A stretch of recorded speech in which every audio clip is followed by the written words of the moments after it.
Lo decíamos en el arranque de nuestro noticiero. Hoy la entrevista de la semana es con el diputado nacionalista Rodrigo Goñi. Hay quienes dicen de las personas que más sabe, que más información tiene acerca de los negocios entre Uruguay y Venezuela. ¿Cómo le va? Gracias por venir. Buenas noches, Nicolás.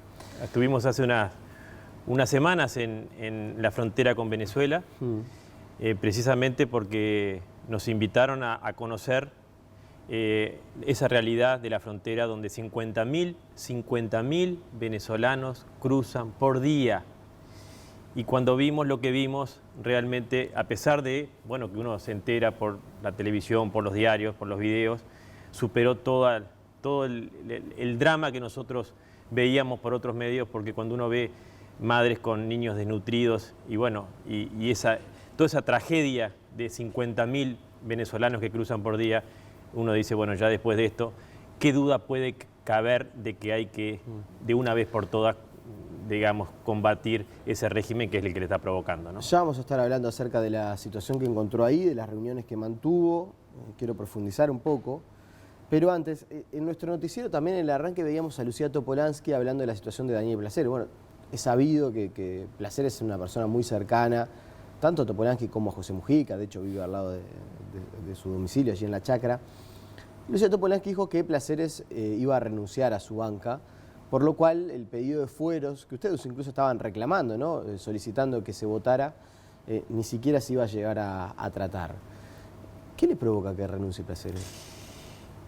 Es una vez más eludir, despreciar, evadir el camino de la Constitución.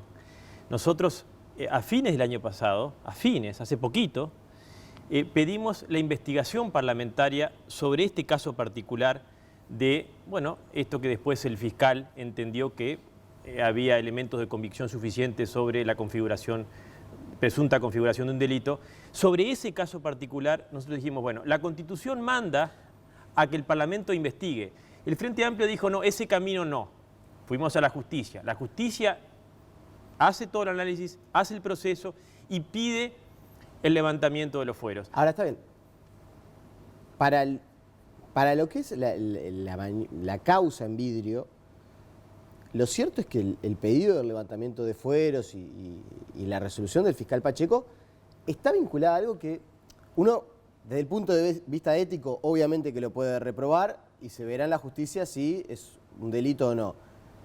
Pero es conjunción de interés público y privado porque Placeres votó la extensión de un seguro de paro en una empresa en la cual él tenía cierta responsabilidad. No, Nicolás, mucho más. En vidrio, la única explicación por la cual en vidrio siguió recibiendo millones de dólares de todos los uruguayos es porque hubo todo un empuje, un impulso, un apoyo parlamentario, a nuestro entender ilegítimo, porque cuando los últimos millones de dólares que se le entregan en vidrio es porque el Parlamento, en una minuta, que es decir, bueno, el Parlamento está de acuerdo, pide al Poder Ejecutivo que se le sigan dando millones a esta empresa. Bueno, toda la participación que tuvo el diputado involucrado fue protagónica, lideró ese proceso. Es decir, es mucho más grave que eso. Pongamos que Placeres no hubiera entrado a votar. No es solamente un seguro de paro, ¿no? Es muchísimo más. Si Placeres no hubiera entrado a votar. Placeres desde muchísimo antes promovió que el Parlamento le pidiera al Poder Ejecutivo que le siguiera dando millones de dólares en vidrio, una empresa que ya le debía decenas de millones, pero que además ya el propio Estado había declarado absolutamente impagable, digamos, morosa, y le había dado a pérdida el 100%. Cuando el Estado dice eso, este diputado promueve a nivel parlamentario que el Parlamento le pida al Ejecutivo que haga lo que a nuestro entender, ya era ilegítimo en cualquier caso, pero después el propio Estado dice, como el Parlamento lo pide, le vamos a dar 1,5 millones. Todo absolutamente mal, que termina en una empresa que en muy poquito tiempo, porque siguen apareciendo juicios, va a cerrar sus puertas, es inviable, absolutamente inviable. Y yo también, más allá de que el cuestionamiento del fiscal a esos últimos préstamos queda en constancia del propio fiscal, bueno, yo creo que lo que queda es en forma irrefutable, más allá del delito que involucra a un diputado, es que todos los millones de dólares, más de 70 millones de dólares que el Estado le dio a estas empresas cuando no tenía ninguna posibilidad de desarrollar actividad ni pagarles, fue un fracaso rotundo. Todas las empresas terminaron en un fracaso rotundo. ¿Todas las empresas? Que les prestó el Fondes. todas. Esa velita nos costó muchísimo, pero además no dio resultados porque quizás puede haber inversiones de muchísimos millones que puedan dar resultados. Acá el tema es que había todo favoritismo político, acá había amiguismo político. Se le prestó a todas esas empresas por razones políticas que terminaron como naturalmente terminan estas cosas. Cuando usted le presta a un proyecto, a una empresa que no es viable ni sustentable, bueno, esa empresa no va a poder ni pagarle, ni va a poder tampoco desarrollar su actividad más que unos pocos meses. La verdad que más allá de estas circunstancias, usted ya ha hablado bastante sobre el tema del Fondes, le hemos hecho reiteradas entrevistas sobre el asunto del Fondes y de estos negocios que usted entiende que no... Pero va terminando el periodo y termina justo y las últimas empresas que quedaban más o menos sobreviviendo terminan ya cerrando en esos últimos meses. Yo creo que no es un tema... Yo me metí en el fondo, ¿sabes para qué, Nicolás? Para que quedara claro de que todo esto estaba mal hecho y que no se podía volver a hacer. Por eso me metí en el tema del Fondes. Bueno, ahora tiene que quedar bien claro a la ciudadanía que estos mecanismos, que estas velitas prendidas al socialismo del siglo XXI realmente no funcionan y lo que le hacen perder muchos millones de dólares a todos los uruguayos que se podrían utilizar para otras cosas, porque tampoco le permiten a esas empresas desarrollar su actividad porque no eran viables. Si tuviera que definir, hacer una especie de juego, asociación de ideas, yo le digo, negocios Uruguay-Venezuela, ¿usted qué me dice? Negociados a esta altura. Es decir, y además no tenemos la convicción nosotros. En este viaje que yo le decía que me reuní con dirigentes y gobernantes, legisladores de varios países del mundo, lamentablemente está la convicción de que la postura de Uruguay tiene un fundamento en los negociados con Venezuela, que incluso involucran al propio gobierno. Por eso nosotros estamos obsesionados en poder clarificar eso, porque el Uruguay entero queda bajo sospecha después de una larguísima tradición donde el Uruguay no solo es una tradición democrática, sino una tradición de transparencia. Bueno, hoy frente al mundo y sobre todo frente a Latinoamérica se explican esta postura de apoyo a esta dictadura de Venezuela por negocios o negociados, como yo te decía recientemente. ¿Negociados que involucran qué? Involucra indudablemente cuando el presidente Vázquez primero, luego el presidente Mujica y luego Vázquez de vuelta, arman todo ese paquete para multiplicar y potenciar los negocios con Venezuela.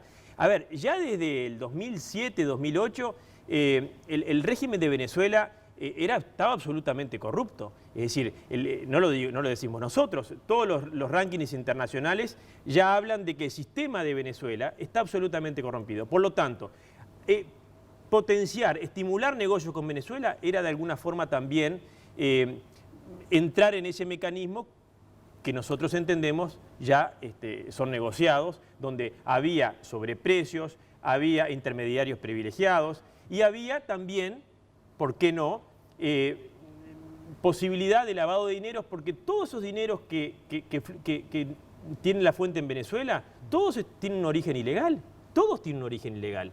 Es decir, porque hoy Venezuela está en manos de mafias, está en manos de narcotraficantes. Usted cuando estuvo en Venezuela ahí en la frontera, en realidad estuvo en Colombia, en la frontera con Venezuela, dijo que se traía información muy importante acerca de los negocios entre Uruguay y Venezuela. Sí, porque...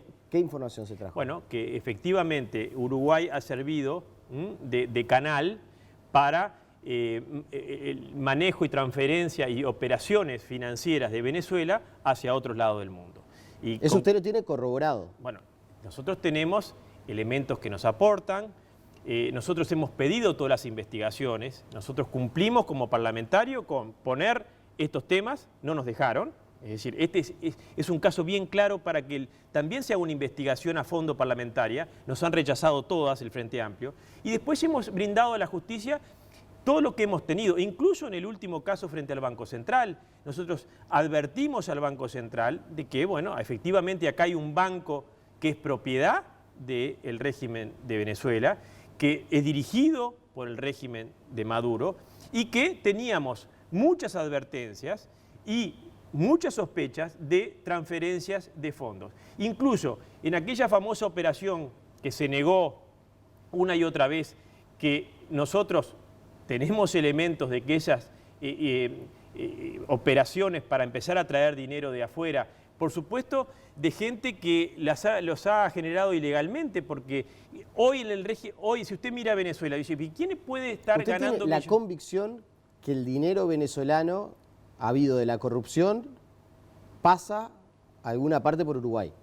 Bueno, yo tengo sospechas, tengo elementos, y de hecho, cuando uno mira los aumentos de depósitos, usted dice, pero ¿qué venezolano hoy puede estar ganando millones de dólares? Hoy, en la Venezuela de hoy. Y además, digamos, todos sabemos que los negocios están el 100% monopolizados por el régimen, las mafias y el narcotráfico. Eso es Venezuela hoy. Es decir, desconocer la realidad de Venezuela hoy, claro, con pero la eso minería... ¿cómo lo ato con Uruguay? Y bueno, porque, es decir, Venezuela, uno de los elementos que nosotros aportamos en el Parlamento al Banco Central, el Bandes aumentó, duplicó los depósitos de residentes venezolanos, es decir, de no residentes en Uruguay, ciudadanos venezolanos. Bueno, díganme esos fondos millonarios de venezolanos que ponen en Uruguay, que traen a Uruguay, hay que investigar.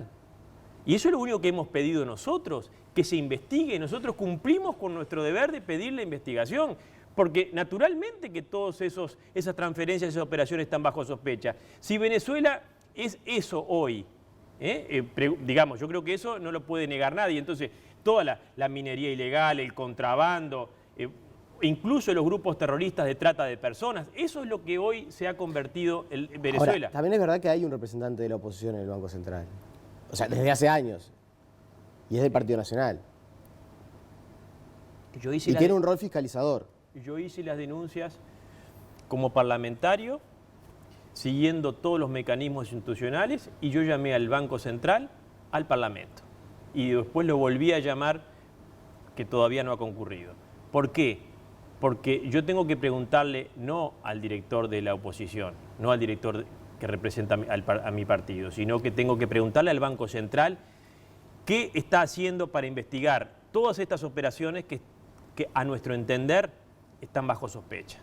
Todo lo que hoy venga de Venezuela, también, y las 3 semanas, a poco más de un mes quizás, el propio Tesoro de los Estados Unidos, que es quien es como una especie de autoridad internacional en todo este control de lavado de activos, bueno, de alguna forma sancionó al Bandes y hoy el Bandes está sancionado, no puede hacer transferencias. ¿Eso por qué es? Bueno, porque de alguna forma se estaban dando transferencias y operaciones que estaban facilitando al régimen de Venezuela y a muchos actores que yo le digo son mafias que están en Venezuela haciendo operaciones a través de Uruguay. Rodrigo Goñi, le agradecemos su presencia y seguramente seguiremos conversando sobre este asunto porque las noticias lamentablemente parecería como que van a continuar. Le agradecemos. Gracias.